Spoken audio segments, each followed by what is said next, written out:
Democrats pounced from the beginning. I expected you would try to protect the president, and indeed you did. William Barr arrived on the defensive after a report overnight that Robert Mueller wrote to him 3 days after Barr offered his public description in late March of the Mueller report's conclusions. There is now public confusion about critical aspects of the results Mueller wrote that threatens to undermine public confidence in the outcome of the investigations. A career prosecutor rebuking the Attorney General of the United States, memorializing in writing, right? I know of no other instance of that happening. Do you?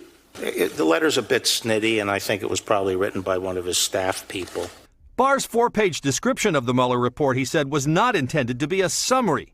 I analogize it to announcing after an extended trial what the verdict of the trial is. But Democrats wanted to know, how could he have given this answer at a House hearing 2 weeks after getting that letter? Reports have emerged recently, General, that members of the special counsel's team are frustrated at some level with the limited information included in your March 24th letter. Do you know what they're referencing with that? No, I don't. Barr said he answered that way because Mueller did not say in a follow-up conversation that he got it wrong. But he was very clear with me that he was not suggesting that we had misrepresented his report. I feel your answer was purposely misleading. That's the masterful hair splitting.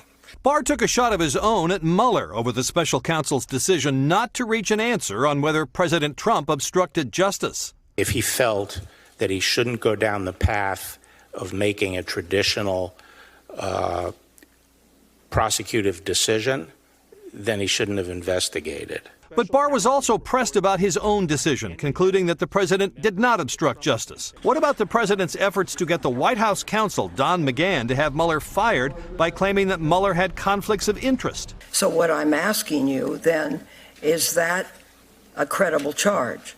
No, Barr said, because even if Mueller had been pushed out, that wouldn't necessarily shut down the investigation. There's something very different between firing a special counsel outright, which suggests ending the investigation, and having a special counsel removed for conflict, which suggests that you're going to have another special counsel. Some senators worried about the lessons for 2020. Could we have campaign chairmen and women running around the U.S., paid for by foreign entities, just choosing to volunteer on campaigns going forward? Is that legal? If their time is paid for the purpose of participating in a campaign, I wouldn't think it's legal. With the Mueller report now out, Barr said his role is over. Everyone can decide for themselves. There's an election in 18 months. That's a very democratic process. But we're out of it. And we have to stop using the criminal justice process as a political weapon. Pete joins us now. And Pete, this was supposed to be just round one for Barr, with more testimony in front of the House tomorrow. But moments ago, the Attorney General announcing he won't be there. What's going on?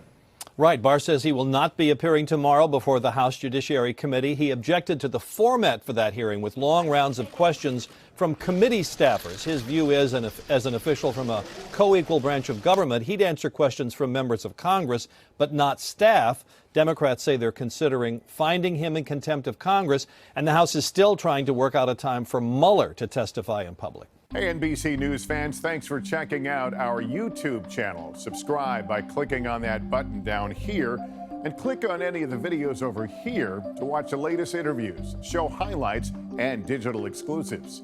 Thanks for watching.